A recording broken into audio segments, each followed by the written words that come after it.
Hello, what's going on all you amazing people? Josh here, back with another video, and today I just want to take some time to talk about Apple.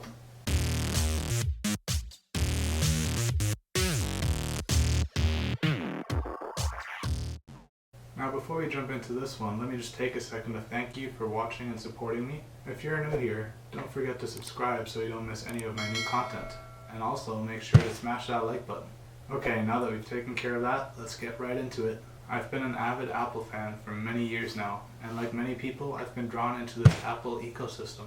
This Apple ecosystem that I'm talking about essentially just means that because of how seamlessly these products work together, that you just end up buying more and more of the products because of how nicely they work together. Recently, Apple has been in the news for various reasons. For one, we're nearing September, and you know what that means, new iPhones. Then there's also Apple stock news, which I will get into later in this video.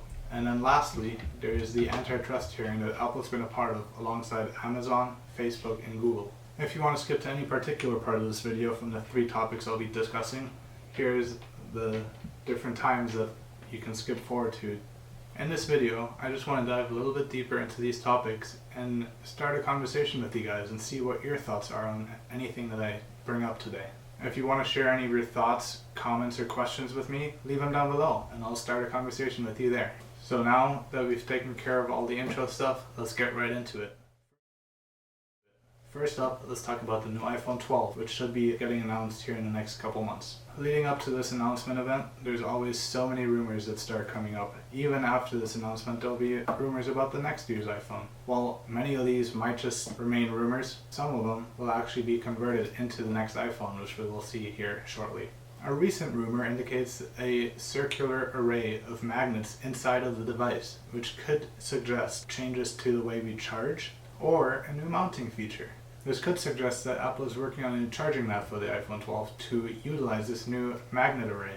The iPad Pro has many magnets inside of it already to utilize accessories like the Magic Keyboard and the Apple Pencil, but with the iPhone being a much smaller device, it remains to be seen what kind of accessories Apple might produce for this. At the very least, we could see a long overdue charging mat, which Apple announced initially in September of 2017 before ultimately scrapping the project because they were having thermal issues. Now with this new circular magnet array, it could suggest that Apple has finally figured out their thermal issues and is ready for a mat like the AirPower that they announced to finally be released into the world. The Apple AirPower mat was an amazing idea which I was super excited about, and when I heard that they were having issues and kept delaying it, it was a bummer to see them fail like that.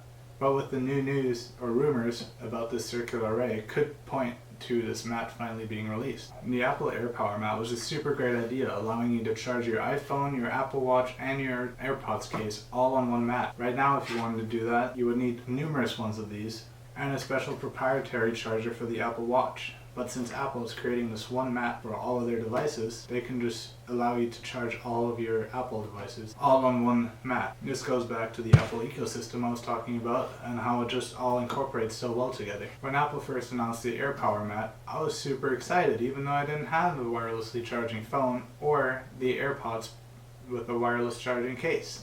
I was just super excited about the whole concept of one charging mat that could charge all of these devices. Now before we get too excited about this Apple mat that could potentially be hitting shelves here in the next few months, let's think about the retail price. Apple is known to be a very luxury style company, so everything they put on the market has a luxury price tag.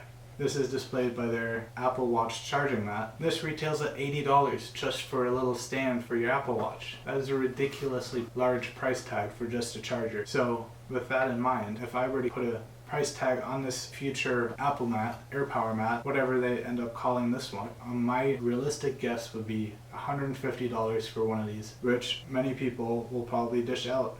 Now by no means would this be a necessity for anybody, but it's a nice feature to be able to charge all your things on one mat. Let's be real, why would you want several different chargers and several different locations to charge all your stuff when you can have one mat right next to your bed and charge everything overnight?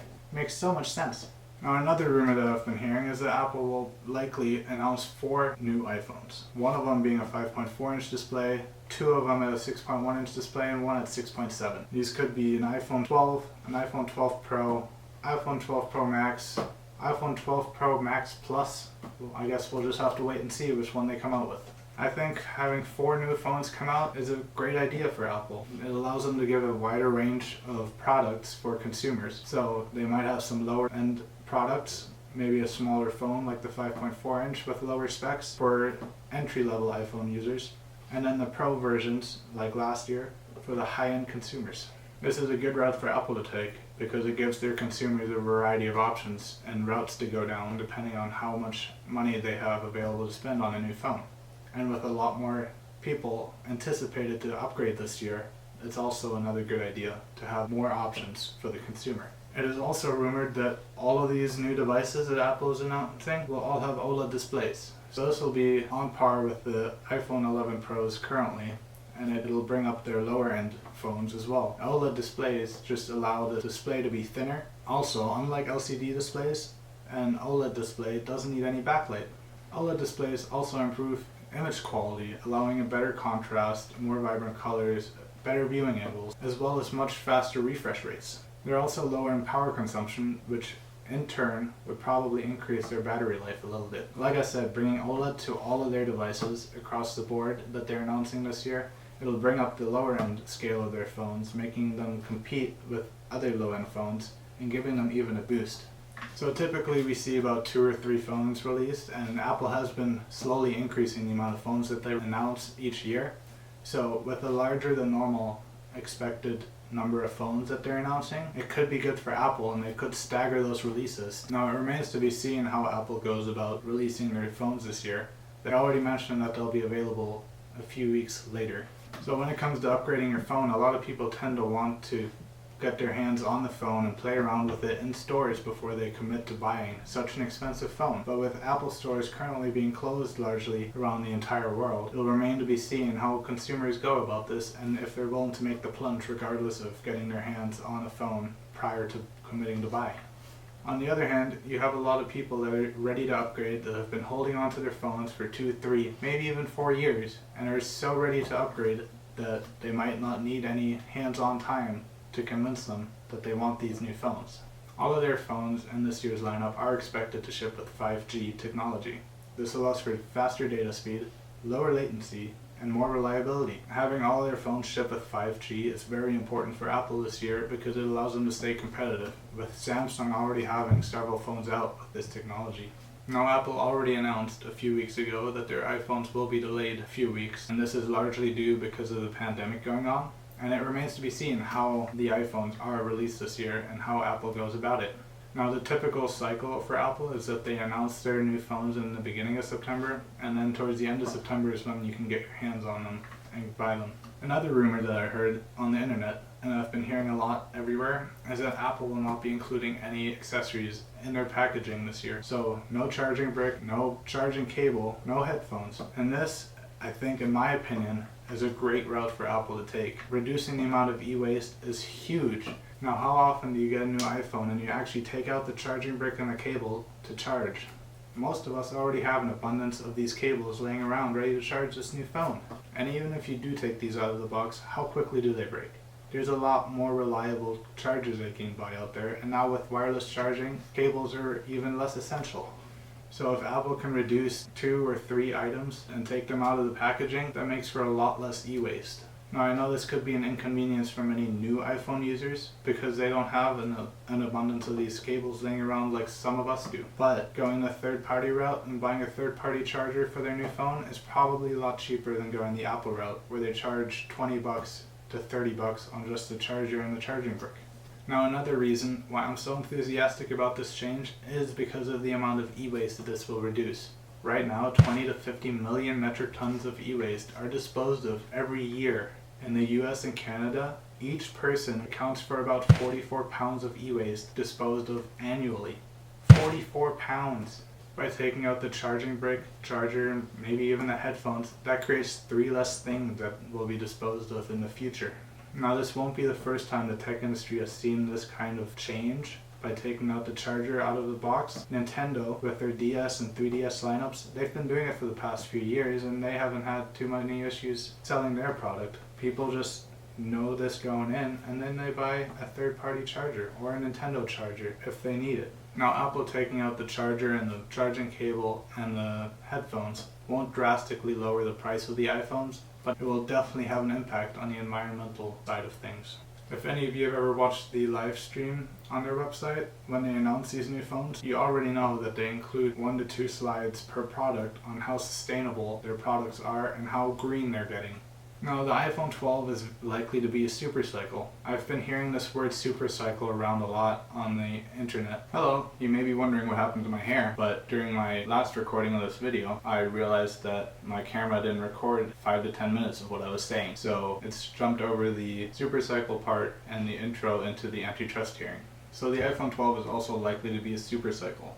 This term super cycle I've been hearing around a lot, and it basically means that people have been holding on to their older iPhones for 2, 3, maybe even 4 years, and they're due for an upgrade. Now, with a larger anticipated sale of iPhones due to this super cycle, it makes sense that Apple announces 4 phones and possibly staggers them to spread out the sale of iPhones. Now, people have been holding on to their phones longer than normal because the technology holds up better over time now. In the past, technology was advancing so fast and rapidly that you could upgrade every year and see drastic changes in your phone. Nowadays, if you hold on to a phone for 2 or 3 years, it might be slightly faster, but the operating system is still supported on the device. Now, with this super cycle in mind, and Apple anticipating to sell more phones than normal, this makes a good transition in talking about Apple stock. With a larger than normal sale on iPhones, we could see a little surge on Apple stock prices in the winter after the Q3 or Q4 earnings report, depending on when Apple actually releases the phones. Now, if Apple sells many more iPhones than anticipated, we could see a jump in the stock price, making them even more valuable and creating more wealth for their shareholders. Also, Apple recently announced a 4-to-1 stock split. The last time they did a stock split was in 2014, which was 7-to-1. This time, it's a 4-to-1 stock split. Now, what that means for all of my new investors out there is that Apple will split their shares by 4. So their share price is currently trading around $450, let's call it $440. So after the stock split, their share price will be $110. Now, you may be wondering, but hey Josh, why would shareholders be okay with this? And there's a quick answer for that. Now, the share price will be divided by 4 and the shares will be multiplied by 4. So if you currently own 10 shares of Apple, you will now own 40. So to recap quickly, the shares price will be divided by 4, and the shares will be multiplied by 4. Lastly, there's been an antitrust hearing going on between Apple, Google, Facebook, and Amazon. And this is probably one of the biggest hearings of our generation. You have 4 of the wealthiest people in the world all under one roof because their companies are so big and powerful that they're preventing new companies from competing with them. Now, you can read more about this antitrust hearing all over the internet, and since I'm doing an Apple video, I'll just be focusing on the Apple aspect of this antitrust hearing. So the area of focus for Apple in this antitrust hearing was about the Apple App Store. Right now, every sale that goes through on the Apple App Store, Apple charges 30% of that on the sale. So if a company is selling an app for $1, Apple is getting 30 cents of that. If someone's buying $1 of in-app purchases, Apple gets 30 cents of that. That's a large charge on all of these companies that are trying to sell their product or additional services through the App Store. If a company's primary operation is through the website and they create an app to go alongside it, then Apple still makes 30% of the sales. So this largely prevents companies from developing new apps and competing with Apple because it's creating such a large barrier to entry. And this rule of 30% for every sale is not applied equally across the board. There's been companies, music streaming companies and video streaming companies that have been able to find a loophole and have their apps on the App Store without having to pay 30% because they're free apps. Whereas other companies that have tried to do this and then created bug fixes and updates to their app have been told that to continue operating on the App Store they have to pay 30%. Or if they didn't pay the 30%, then they would be taken off the App Store, which is super unfair. So for years now, these companies have been growing bigger and bigger, and they're now in uncharted territory. And it makes sense that this hearing takes place now to give some guidance and rules to these companies going forward. They're currently so big and so powerful, it seems like they can do anything they want. And this is exactly why this hearing had to take place. The government needs to define new rules and guidelines for these companies moving forward to create equal opportunity for competition. Now, this is just a small overview on this topic, focusing entirely on Apple to stay on topic with this video. But there's many articles online where you can get a full scoop on the whole story, and I encourage you guys to read up on this topic. I think everyone, even people that aren't so invested in tech like I am, should read up on this topic and learn more about what is going on with big tech nowadays and how it's progressing. Now, with all that being said, after discussing these 3 different topics on the new iPhone that's coming out and the rumors we've been hearing to Apple share prices in the stock market in general, and also the antitrust hearing, I want to thank you for listening, taking the time to listen to me and what I have to say and my thoughts. And I now want to open this up to you guys to leave comments down below and questions that I want to answer for you guys. I wanted to start this conversation and hear more from you guys. So let me know down below and we can start a conversation down there. Like always, please like, comment, and subscribe for more content like this, and I look forward to seeing you guys in the next one. Bye!